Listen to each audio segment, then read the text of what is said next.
Shanti, Do Shanti, Disha Shanti Ravantara, Disha Shanti Agni Vayu Shanti Raditya Shanti, Chandrama Shanti, Nakshatrani Shanti, Apa Shanti, Oshadaya Shanti, Vanaspataya Shanti, Go Shanti, Raja Shanti, Rashva Shanti, Purusha Shanti, Brahma Shanti, Brahmana Shanti, Shantireva Shanti, Shantirme, Astu Shanti.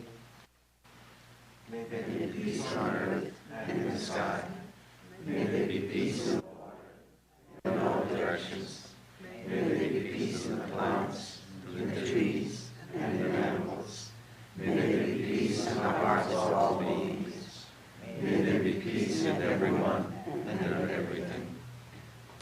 Sarve Sakhina Santu, Sarve Santu Niramaya, Sarve Bhadrani Pashyantu, Ma Kaschit Dukkha Bhag Bhavet, Sarvascha Chaturgani, Sarvo Bhadrani Pashyatu, Sarva Sadbuddhimapnotu, Sarva Sarvatranandatu. May all be happy and healthy. May all see what is good, and may no one experience misery. May all Overcome their obstacles and acquire good tendencies. May people everywhere find joy and fulfillment.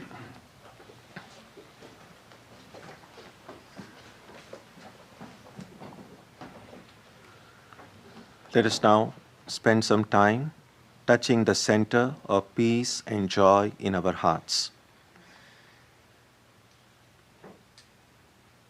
A good way to begin the practice is to withdraw the scattered energies of the mind and bring them to rest on one point. That point can be our own breathing.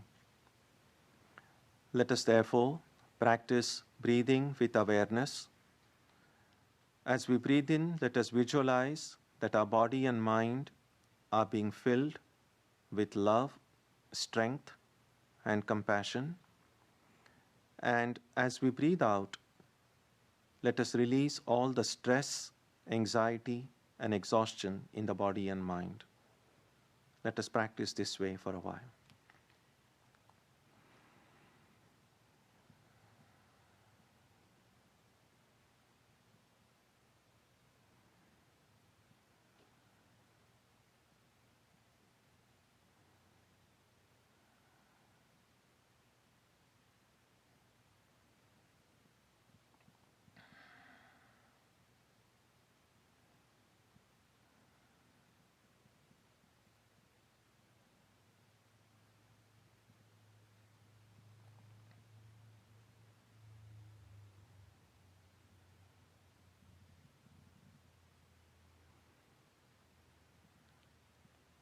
Let us now turn our attention to the region of our heart. Although God is present everywhere and in everyone, the divine presence can be felt most clearly in our hearts. We can meditate in any way we have been taught. To remain focused, we can take the help of a short mental prayer or a mantra or a divine name. Let us now spend some time dwelling on the presence of God in our hearts.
Shanti Shanti Shanti Harihi Om.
We are very happy to have today with us Swami Arupeshananda. This is his first visit to Boston, and so it's nice. And first visit, obviously, to the Vedanta Center here. He gave a retreat in the Providence Center yesterday, and this morning, Swami Yogatmanandaji, as most of you know, is the head of the Vedanta Center in Providence. He very kindly drove him and brought him here. So thank you for bringing him. Swami Arupeshanandaji, since he's seeing you all for the first time and you are seeing him for the first time, he is one of the young Swamis of our order. He lives at the Ramakrishna Monastery in Trabuco Canyon in Southern California, which is a branch of the Vedanta Society of Southern California. Swami Arupeshananda almost grew up in Vedanta, you could say. His parents have been devotees and disciples of Swami Prabhuvananda for many years. And just like you see our Sunday school children when from a young age coming here. So Swami was like that. If you hunt properly enough on Google, in Google Maps, you will see one of his pictures, as a little boy holding on to the hand of Swami Prabhuvananda. That was way back in the 70s? 72, 73. He was a tiny little baby that time. So, so we are very, very happy to have with him. He formally, although he has been with Vedanta right from his childhood, as I said, he formally joined the order in 2002 and was ordained a monk in 2012. Academically, he has a doctorate in physics. So with the background of his science background and his deep study and practice of Vedanta, he is the ideal person to speak with us today on his topic, Why Am I the Way That I Am? Sometime or the other in our lives, when we do something specially nutty, other people are going to ask us, why are you like this? And that time it's good to have some answer ready about why we are the way that I am. And hopefully, Swami's talk today will help us find some light to that question. Please welcome Swami Arupeshanand.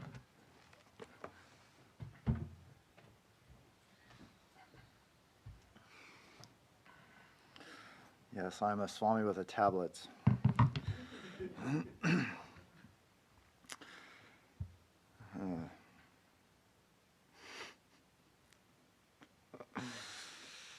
Oh, this is funny, and then the file disappears, of course. Okay, there it is. So, with an introduction like that, I'm bound to disappoint you. Anyway, and I enjoyed Swami's beginning to this Sunday service so much, and we could never do it in Southern California. It would never work because people just straggle in at any time, and the meditation would be completely destroyed. I would love to do it, though. Anyway, maybe we can come up with some lock on the door, but I don't think it's going to work. Anyway, it was nice. So this idea, why am I the way that I am? I feel like it's a rather advanced question, actually. And the Swami sort of hinted at this in the beginning, just in his introduction. The natural question is not, why am I the way that I am? Right? The natural question is, why is that guy the way that he is? Right? That's what we naturally ask. And sometimes we can have the very same quality in us is fine, and somebody else, this quality is terrible. You go to a woman goes to a department store, and she tries on a dress.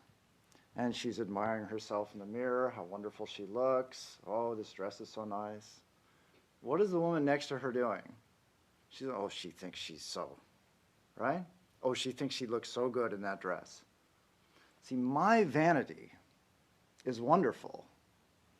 Your vanity is completely toxic, right? Or a student in school, he raises his hand, he answers the question, the professor says, yes, you're right. Oh, he swells with, I got it, And the guy next to him, what's he saying? Oh, he thinks he's so smart. Right? Same thing. Same quality. In us, it's fine. It's desirable. In somebody else, this is completely intolerable. At your job, somebody comes in and says, your analysis of the Anderson portfolio was complete garbage, right? What do you think? Do you think, well, gosh, maybe I should go look at it again? No, you say, well, your analysis of the Smith portfolio was a bunch of noise, right? You come right back with something, right? You don't look at your role. You look at the other person.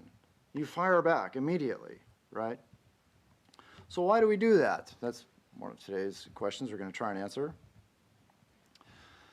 Well, at least with the work example, you could say that I get defensive, and I get defensive sort of as a reaction. I don't think about it. I just come back with a response. And the reason I do this is because I'm attached to my work. I have identified my sense of self with my work. And when I feel when my work is attacked, I am attacked. So then when I'm attacked, I fight back.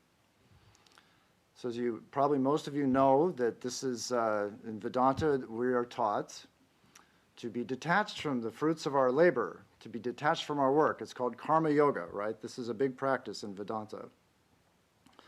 So I have to admit that during these times where you're doing something high pressured, you're giving closing arguments to a jury, or you're making a presentation in front of the office, to try and be detached at that time, for me, has been extremely difficult. I failed. I can't do it.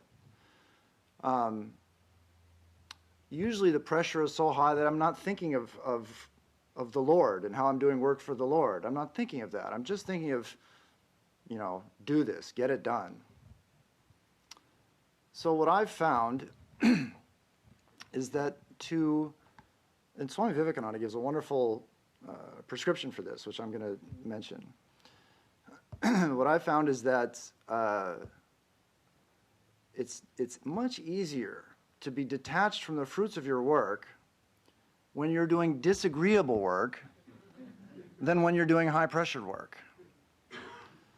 So, and it says in the Bhagavad Gita, this idea of fruits of work. It's a kind of a funny concept maybe for those of you who haven't heard it before. But in the Gita, Krishna says, you have to offer the fruits of all action to me. And you think, okay, well, how exactly do I do that? I do something, I'm here giving a talk, and I say, oh Lord, I'm going to give this talk in Boston, I want to offer the fruits of the action to you. And then after the talk is over, I go home and I think, man, I just did a terrible job up there. Oh, but wait, I offered the fruits to the Lord, so that's not my problem anymore. Okay, but you really blew it up there in Boston. This voice comes back in your head, and have you really surrendered the fruits of your work? Well, probably not. Or the other, oh, I did so well in Boston, it was so great over there. Well, wait, I thought I surrendered the fruits of my work. These things, they just come back at you, right? There was a devotee in Trabuco. I don't know, like Swami said, this is my first trip to Boston. I've never been here before. But in Southern California, you find by the freeways, people have signs. People who want money have signs. They wear these signs on their chest. And it says, will work for food is a common one. They want you to, they don't really want to get hired. Maybe they do, but you're not going to hire them. You're going to take pity on them, and you're going to give them $1 or $2 at the red light. They're typically at like freeway overpass or freeway exits. They'll stand by the lights. You get off the freeway, and there's some guy. So you're sitting there awkwardly if you don't want to give him money, you're sitting there awkwardly at the light looking at him, and he's looking at you with this sign. And you've got to wait there until the light turns green. And so during that time, there's this situation, right? And people come up with all kinds of signs. Homeless vet is another one you see. All kinds of things. So anyway, this devotee is driving his car. And he sees a homeless guy at the freeway, and the sign says, being homeless for me over the past year has been a spiritual experience. That's what he says. Being homeless for me over the past year has been a spiritual experience. That's his sign. So the devotee thinks, wow, I've got to give this guy $1. That's a wonderful sign. I'm going to give him $1. In fact, I like this sign so much that I'm going to give him $20. But, he thinks, I can't feel proud. I have to be detached. This is karma yoga. I'm going to practice karma yoga here. So I'm going to be detached from the money that I give to this man. How am I going to do this, he thinks. This is not me. I didn't do this, just so you know. This is a devotee. So but he told me the whole story. So how am I going to do this? How am I going to give this man $20 and not expect some kind of reward, some kind of gratitude from the man? That's what you do. You give him $20, you expect him to go, wow, $20, right? So I want to do this in some way that I don't get attached to my actions. So what does he do?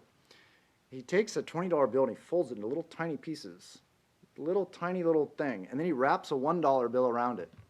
So the guy will just think he got $1, and then he's stuck at the light. So by the time the light turns green, then the guy will unroll the 1 and see that, oh, there's a 20 there, but he'll be gone. See, so he won't accept any of this gratitude that the homeless person has. This is his plan. He's got a plan for announcing the fruits of his labor. See, it's not so easy, right? You can't just, it's not like you do something and a plate of fruit appears and you just, drive over to God's house and ring the doorbell and leave the fruit there, right? It's just not that easy. So this is his plan to do this. He's going to outsmart his own mind by folding up the paper in this way. So what happens? It's actually a beautiful story. What happens is he hands the bill to the guy, and the light takes forever to turn green. And meanwhile, the guy says, and he sees the $20 bill. And what does he do? It's wonderful, actually. He runs back to the car and says, "Sir, you gave me too much money. You made a mistake. There's a $20 bill in here. Take this back."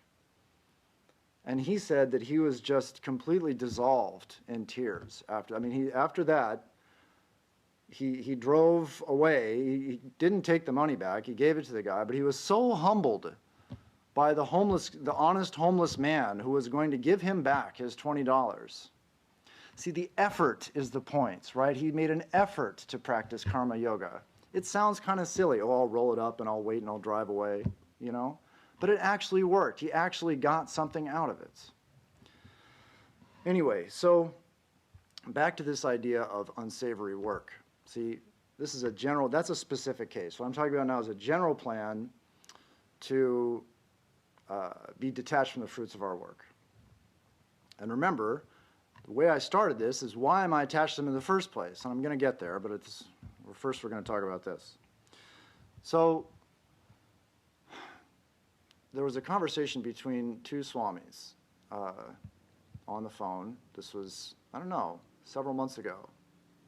One swami complained to the other swami about a puja. He was at a puja, and the toilet exploded.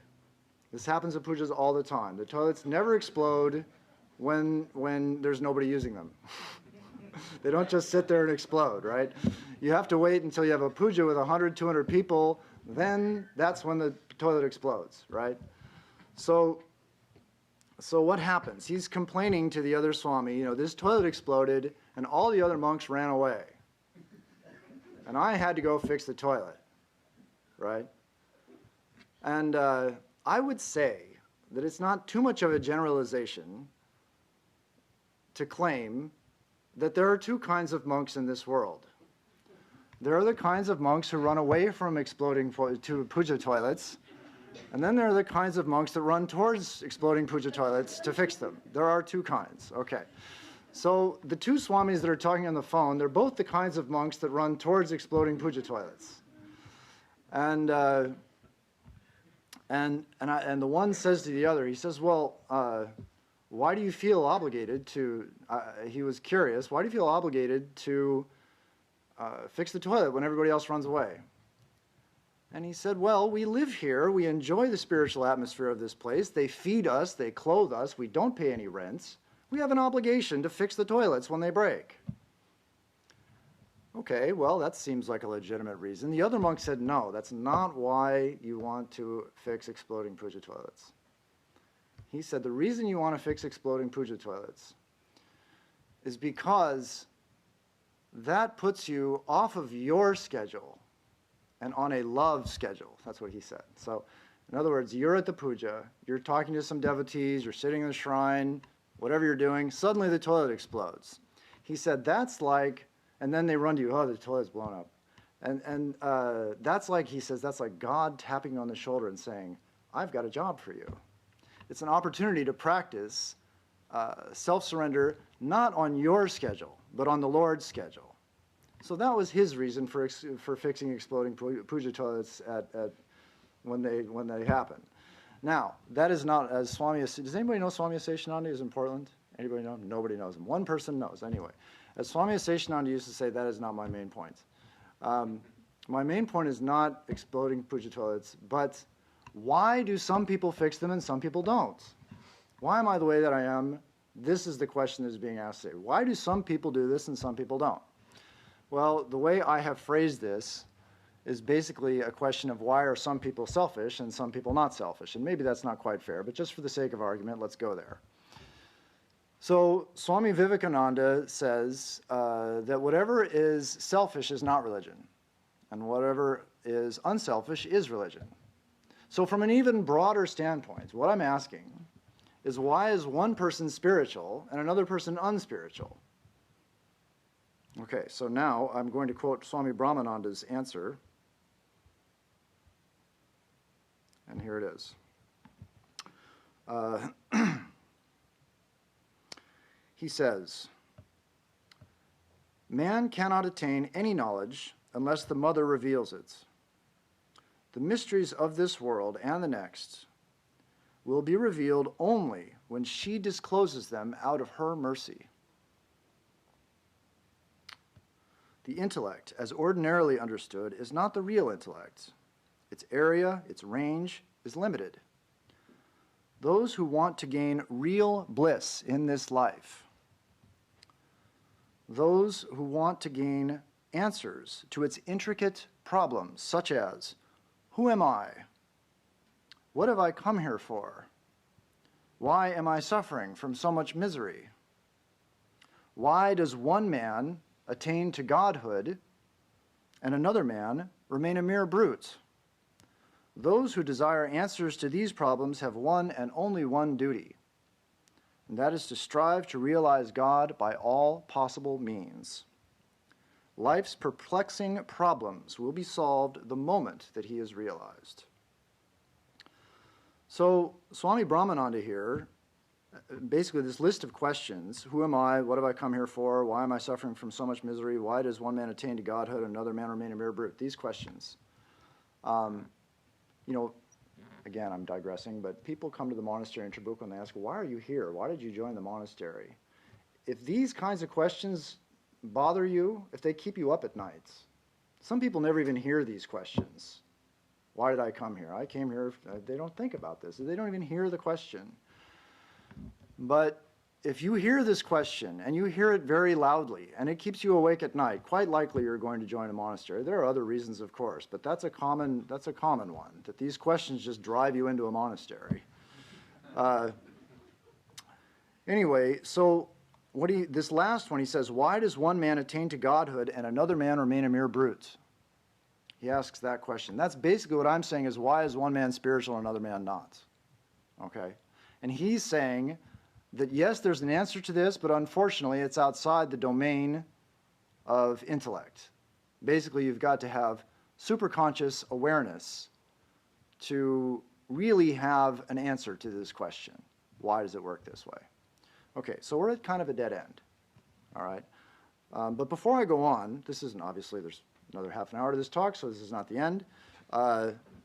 So before I go on, I just want to talk about the consequences and the reasons behind this exploding puja toilet thing that Swami Vivekananda gives. Because I didn't quite finish the thought. Remember in the beginning, we were talking about being detached from the fruits of your work when you are giving closing arguments to a jury, or when you have a patient on an operating table who is dying, or when you have a final exam in whatever, or you're giving a thesis defense, or however that goes. Those are the times, I said in the beginning, when I found it most difficult to practice karma yoga. And I claimed that somehow or other, fixing exploding puja toilets was going to help me in these other times. That was my claim. Okay, and here's why I think this is, well, it's been my experience, but here's what Swami Vivekananda says. He says, it is the worker who is attached to results that grumbles about the nature of the duty which has fallen to his lot. For example, exploding puja toilets. Okay? So, he's giving us a relationship. If you are grumbling, it means you are attached to the fruits of your work. That's why you're grumbling. So, if, when you have unsavory work, and for monks it's toilets or whatever, there's unsavory work in every life, and everybody has a toilet. So, we all have these little things. We all have unsavory work of one kind or another. If you are grumbling during the times of unsavory work, it means that you are attached at other times. And if you can police your mind and watch your mind during those times when it is grumbling. And this is actually a little bit easier, right? Because when we're happy, generally we're not thinking. But when we're unhappy, we're aware of it. When I'm happy, it's all gone. But when I'm unhappy, I know that I'm unhappy. Suddenly I become the witness. I think, oh, well, I'm unhappy now. I have to do something. When I'm happy, I don't have to do anything. I'm already happy. But when I'm unhappy, I know it. So my awareness goes up. And when I'm aware, it's very natural to think, oh, Lord, why have you given me this job? Right? It's very easy to think about God when you're doing unsavory work. That's the point, right? Very easy to think about God when you're doing unsavory work. Because the natural question, Lord, why have you given me this job, comes up. Now, when you're at the peer review or whatever, thinking of the Lord maybe isn't so easy. So what Swami Vivekananda is saying is that if you're grumbling, you're attached to your work. It follows, logically, that if you are not attached to your work, you are not grumbling. So, right, A implies B. Right, A implies B, it means not B implies not A, right? This is a college town, so I can do this nerd talk. I think it's called the contrapositive or something. That was a long time ago for me. But anyway, so to the unattached worker, all duties are equally good and form efficient instruments with which selfishness and sensuality may be killed. That's karma yoga, right? Purification. That's what we're trying to achieve through karma yoga, is purification. So all duties are equally good. They form efficient instruments with which selfishness and sensuality may be killed, and the freedom of the soul is secured. So that is my idea, anyway, of how to be detached from the fruits of your work when the pressure's on. Is when the pressure's off and you find yourself doing something that you just don't want to do, try not to grumble. And how do you not grumble? Right? You're scrubbing that toilet and you say, oh Lord, I want a raise. Lift me up. Now what does that mean? What does the raise mean? It doesn't mean you want to be promoted from scrubbing toilets to washing dishes or something, right? Because what does he say right here? Swami Vivekananda says, to the grumbler, all duties are distasteful. You'll just start grumbling again if you're doing the dishes, right? Nothing will ever satisfy him. He says, to the grumbler, all duties are distasteful and nothing will ever satisfy him, and his whole life is doomed to failure. Then he says, let us go on doing whatever happens to be our duty and being ever ready to put our shoulder to the wheel. Then surely we shall see the light. So that's the ultimate goal, is by doing our duty, ultimately we will give up the idea of duty altogether. Swami Vivekananda talks about that too. And then enlightenment comes. So that's the raise you want when you find yourself scrubbing the toilet. Not a job promotion. What you want is to lift your consciousness above this. Lord, lift my consciousness above grumbling. And how do you do that? By bringing God into your life. Lord, come into my life. If I have you with me, 1,000 toilets are not a problem. If I'm living with you, who cares about the toilets? We can do them together, right? Okay, so we've gotten to why some people decide that they're going to scrub toilets and other people don't, and ultimately why some people are spiritual and some people aren't. And Swami Brahmananda says that you can't really know the answer to this question. So, and I said this is a dead end. Well, but then I didn't quite ask the right question, because I'm not really asking why am I the way that I am. I'm asking why are people the way that they are, right? Why are some people spiritual and some people not? So let's try and figure out why am I the way that I am. So we can go back to the work example. Somebody criticizes me about my work, and I come back with an attack. So there's an external condition, and it evokes a certain response from me. A set of external parameters will create some emotion in me, and I will react in a certain way. So jealousy, anger, whatever it is, it just comes out of me, depending on some external situation. In other words, I am what's called an automaton, right? I'm modeling the mind as a sort of finite state machine. It has a bunch of states, anger, jealousy, happiness, whatever, and these are forced upon the mind by external circumstance, which means I am basically a slave. I am not free, as long as I don't have control of my mind, right? So if I look upon myself as the mind out of control, or I am not master of my mind. I look upon myself as a mind, which many of us do. We think, oh, well, maybe I'm not the body, but we are definitely identified with our thoughts. So if I look upon myself that way, and the mind is not under my control, then I'm a slave of the mind. So that's the answer to that one. But that doesn't answer the question either, because I don't always look upon myself as the mind. Sometimes, for example, if I say I am hungry, or I am so tall, or weigh so many pounds, or whatever, then I'm looking upon myself as the body, right? And so the natural question is, well, why did I get the body that I got? And really, that question becomes more pressing when you're not satisfied with the body that you got, right? Then you think, for example, I'm 5'10", probably I'm never going to make it in the NBA, right? So the question is, well, how come I was born with a body that prevented me from getting in the NBA? So this question of why did I get the body that I got really means, why do I have the limitations that I have with this body that I have? Why do I have a stutter and another man is eloquence? Why am I ugly and another man is beautiful, right? These kinds of questions prevent you from doing certain things in the world that you want to do, right?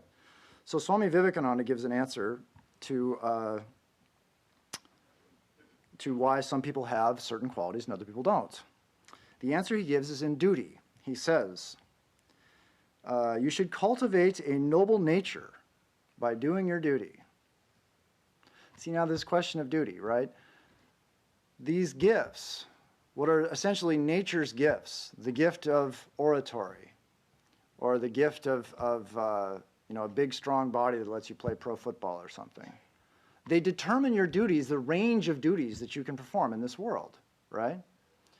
So Swami is saying, cultivate a noble nature.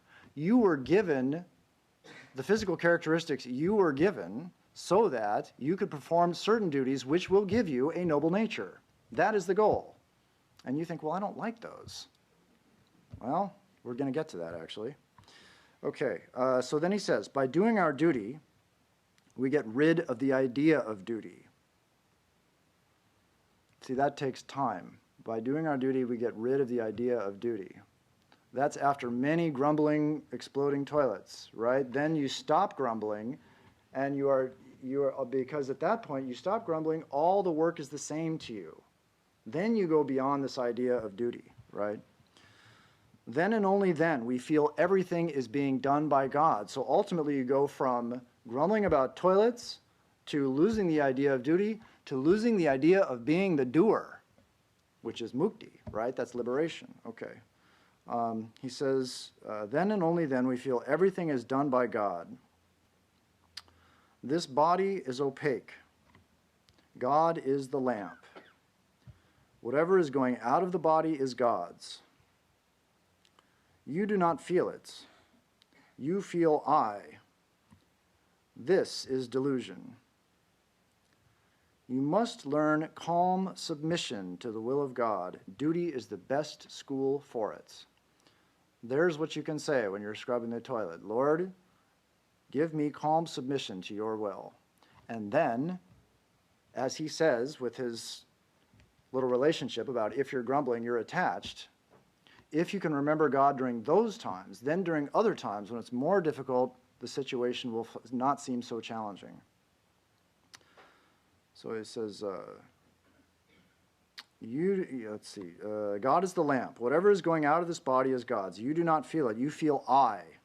This is delusion. You must learn calm submission to the will of God. Duty is the best school for it. This duty is morality. Drill yourself to be thoroughly submissive. Get rid of the I. So you say, okay, well, I'm thinking about myself as a body. And the body has certain limitations. And these certain limitations have given me certain duties. So now we've gone to the question of, why am I the way that I am thinking of myself as a body? Why is this body the way that it is?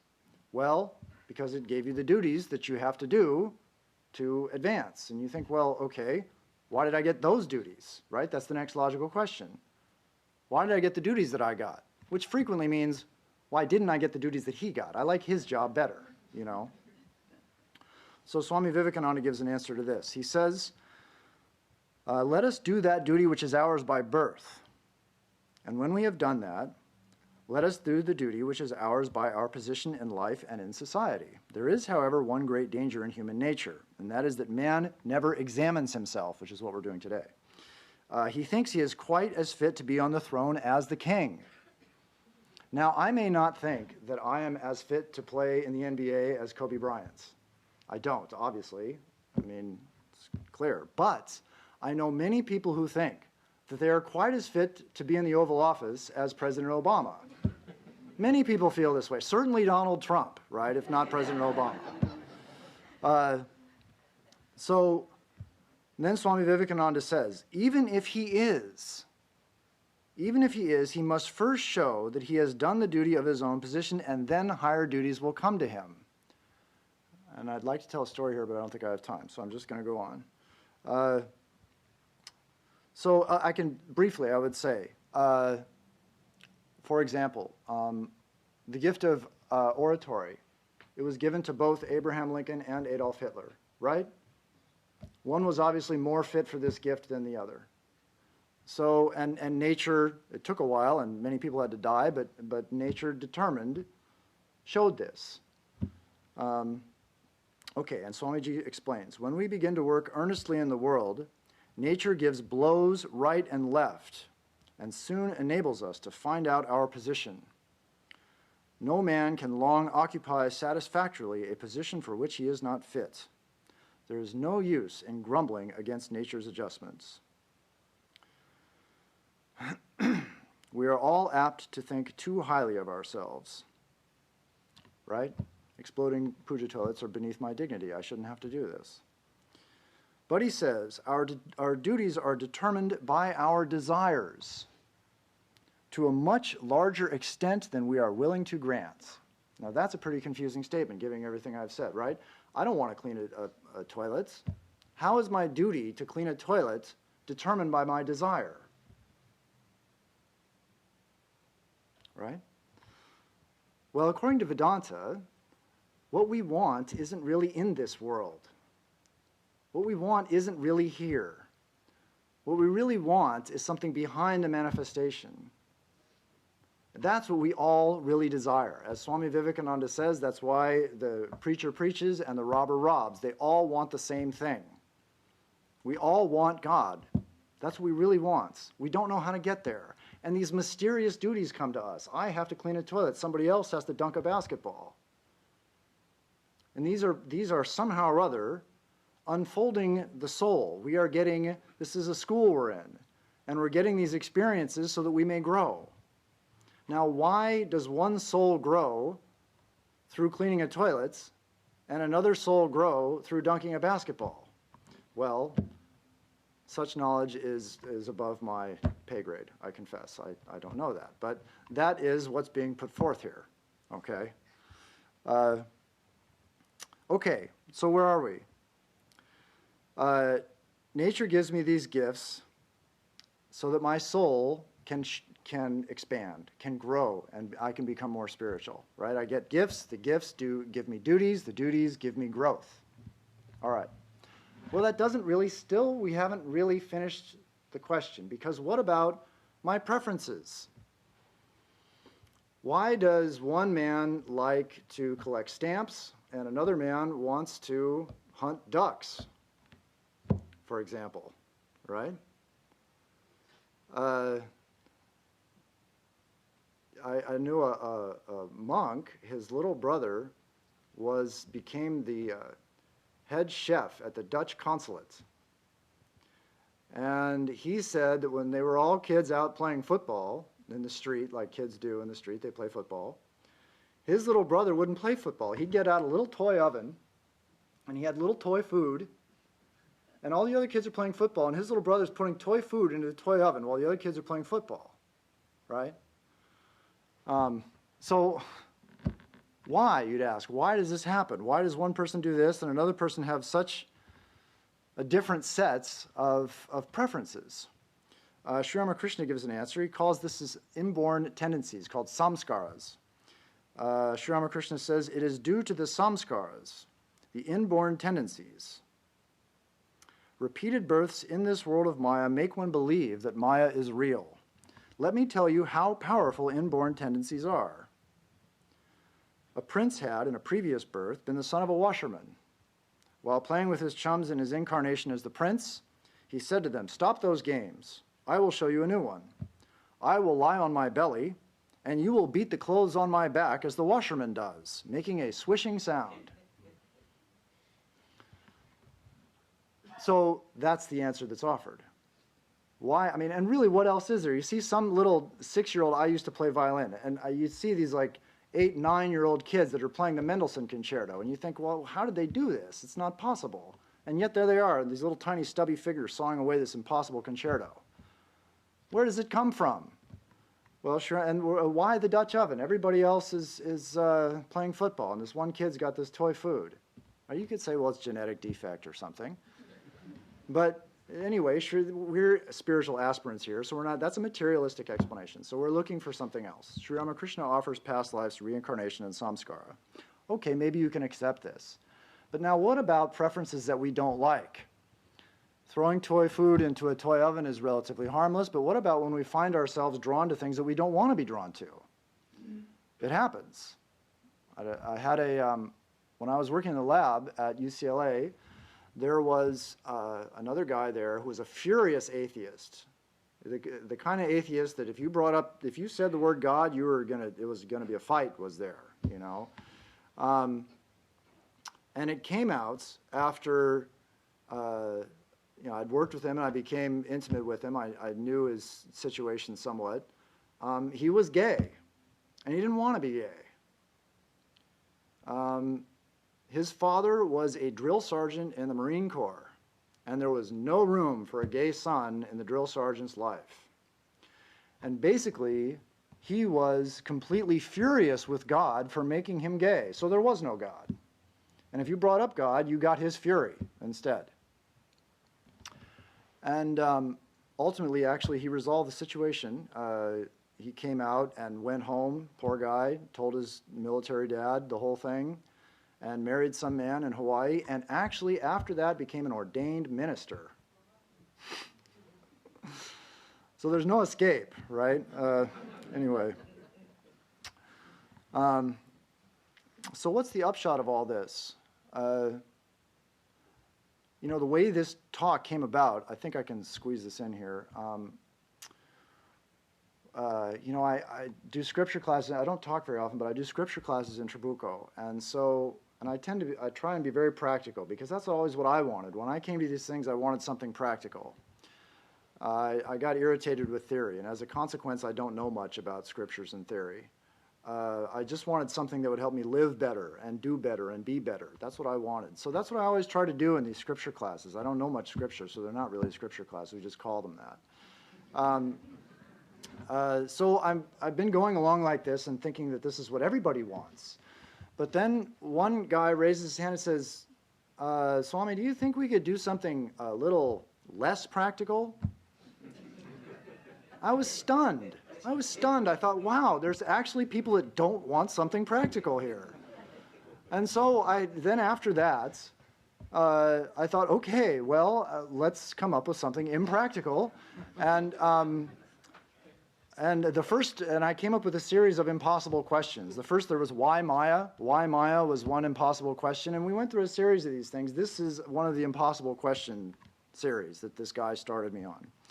And actually, these impossible questions, I think, turn out to be more practical than I thought, and they're kind of fun. Anyway, so this question, why am I the way that I am? When I asked myself this question, I got to this point in the talk, I thought, well, I'm not really the way that I am, because I'm so many other things. I have to narrow myself down to something. I have to say, well, if I'm a mind, and I'm an uncontrolled mind, then I'm a robot. Essentially, I'm a slave to external circumstances. External conditions determine my mood and all that. If I'm a body, well, then I'm subject to a certain set of limitations and duties, and I am a collection of abilities and a transmigrating soul. Right? I'm born with these duties so that I can transmigrate from birth to birth and learn more and more. I'm some kind of transmigrating soul. And if I'm a collection of preferences, well, that's hard to explain. But I'm not a body or a mind. I'm something else still, or a soul, really. You could even say it's just chemistry. It's just bad chemistry or preferences.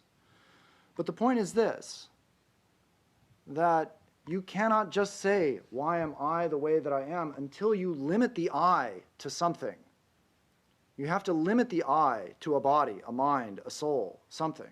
And then you can say, why am I the way that I am, and try and rationally put this thing together, right?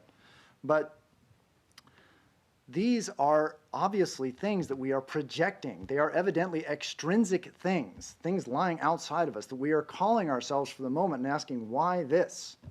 It's like we're too big, we have a bunch of mirrors, and we're too big for any of the mirrors. And we're holding up this mirror and think, well, why do I look through it like this through this mirror?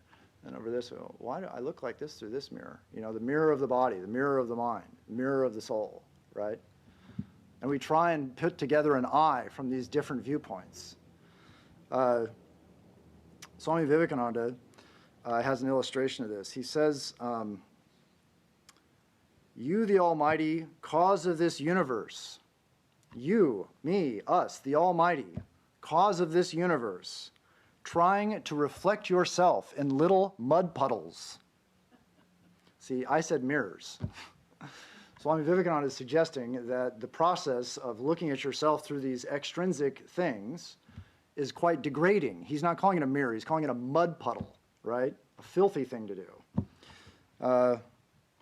He says, but after making the attempt for a time, you find out it was all in vain. You realize it's time to put the mirrors down. None of this is working. You find out it was all in vain, and you beat a retreat to the place from whence you came. And that's really, I think, why we ask this question in the first place. Why am I the way that I am? Is a sense of dissatisfaction with the way that I am. Otherwise, you wouldn't be asking the question, right? So what we want to do is change the way, when we ask this question, we want to change the way that I am, right? And that's what he says, to beat a retreat to the place from whence you came, to realize what you've always been, to realize your true nature, right? That's what Vedanta teaches. You want to change yourself so that you realize what you really are. And Vedanta teaches that the way to at least start this is through a reformation of character. Character, that's what you want to do. To beat a retreat back to what I am, you want to reform your character. And it can be done. There was a beautiful monk. He died maybe 4 or 5 years ago, and I knew him my whole life. More importantly, I knew him my whole adult life. Because I moved into the monastery in Hollywood in 1993, and he was there, and he had such a sharp tongue. You did not want to cross his path. He was bright. He'd come right back at you as something that was really penetrating, you know. And by the time he passed away, I mean, it was so gradual, but over those, it was about 25 years, I guess. No, that couldn't be that right. It was 1993. It was like less than 20, close to 20. By the time he passed away, he did not speak a harsh word. I never heard a harsh thing come out of his mouth, and I watched this gradual unfoldment in this man. It was really remarkable, and in fact, it was kind of annoying at times, because you'd want to come and complain to him about something, and he would defend it, whatever it was, right? You'd want to say, well, so-and-so, or this or that, and he'd say, well, but, and he would defend whatever it was. And this was a man who was venomous 15 years before. And I remember he was dying, and I went to see him in the hospital. And he was just a sack of bones, and he was miserable. And I said the stupidest thing I could have possibly said to him. I mean, as soon as the words escaped my mouth, I thought, what did you say? I said, hi, how are you doing? And I looked at, and I didn't think. I said these words, and then I looked at him, and I thought, oh my God, what have you said? And then to my horror, I realized he was going to answer this question. He wasn't just going to, oh, fine, you know. He was miserable and dying, and he was going to answer this question. I braced myself for an answer. And he thought about it a long time. And he said, you know, sometimes I feel pretty good. I couldn't believe it. Really, by the end of his life, he refused, and I asked him before this at one time. I confronted him on this. I said, you used to be this way, and now you're this way. And he said, I made a resolution. I resolved never to complain about anything, ever. Never to complain. And he fought through with this resolution for 20 years. And he never, by the end of his life, he was never complaining. And he was on his deathbed, and I asked him, how are you doing? And he actually tried to think of a way to not complain at this time. And he did it. He said, sometimes I feel pretty good. That was the best possible thing he could have said about his current condition. Occasionally, it wasn't so terrible. Anyway, this is a reformation of character, and this is why we undergo this question of why am I the way that I am at all. So Swami Vivekananda says, the miseries of this world cannot be cured by physical help only. Until a man's nature changes, character changes, these physical needs will always arise. The external problems will always be there as long as the internal problem is not solved. Until man's nature changes, these physical needs will always arise, and miseries will always be felt, and no amount of physical help will cure them completely. The only solution of this problem is to make mankind pure. Ignorance is the mother of all the evil and all the misery that we see. Let man have light. Let man be pure and spiritually strong and educated. Then alone will misery cease in this world. We may convert every house in the country into a charity asylum. We may fill the land with hospitals. But the misery of man will still continue to exist until man's character changes. And that's what Vedanta is about. And thank you very much for having me here today.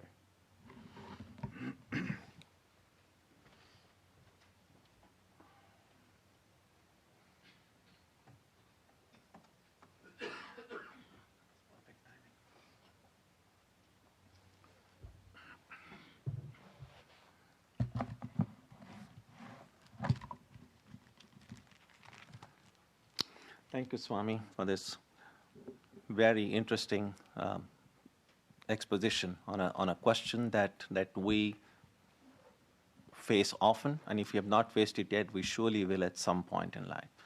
And through anecdotes and stories, there's a lot of food for thought that we have had today, and then it's something that we'll keep on thinking in the weeks ahead. So now that you have come to Boston, I hope you have liked it. I hope you will come more often in the future. Yeah. Our topic next Sunday will be Harmony of Religions.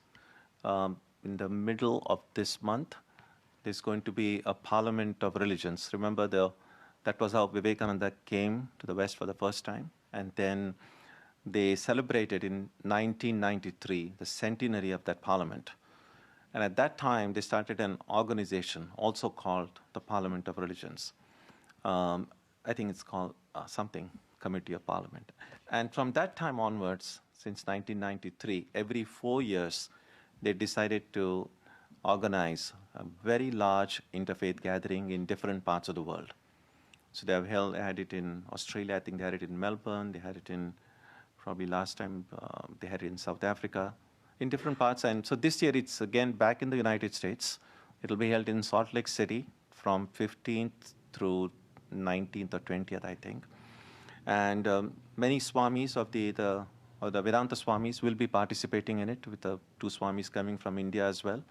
And so I'm just kind of giving you a reason why I chose this subject, because there is a panel there on harmony of religions in which I have to present a paper.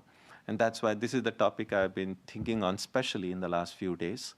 And so I'm going to use you as a focus group and first try it on here and see whether it works. And then if you like it, then maybe something similar to that, I'll be able to present it at that conference. So that's why our topic next Sunday will be Harmony of Religions.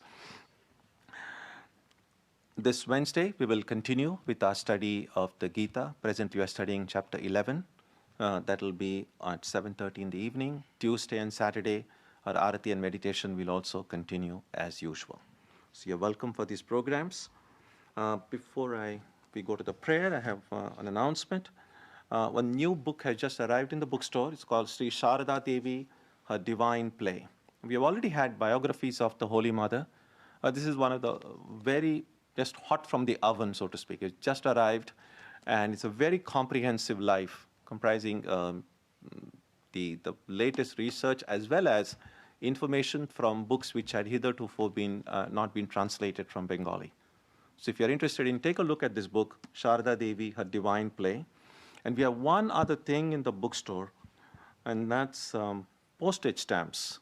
The postage stamps with the Vedanta, our Vedanta Society on the cover. So it's the first class postage stamps, 49 cents.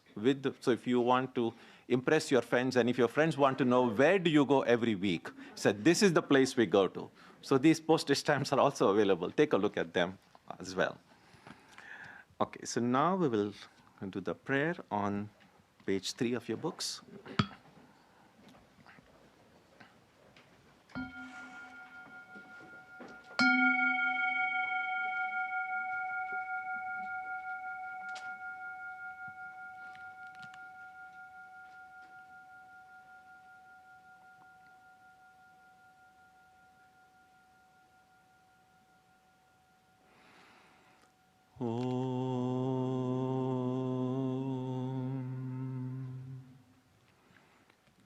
May the Divine Being, who is the Father in heaven of the Christians, Holy One of the Jewish faith, Allah of the Muslims, Buddha of the Buddhists, Tao of the Taoists, Ahura Mazda of the Zoroastrians, the Great Spirit of the Native Americans, and Brahman of the Hindus, lead us from the unreal to the real, from darkness to light, from death to immortality.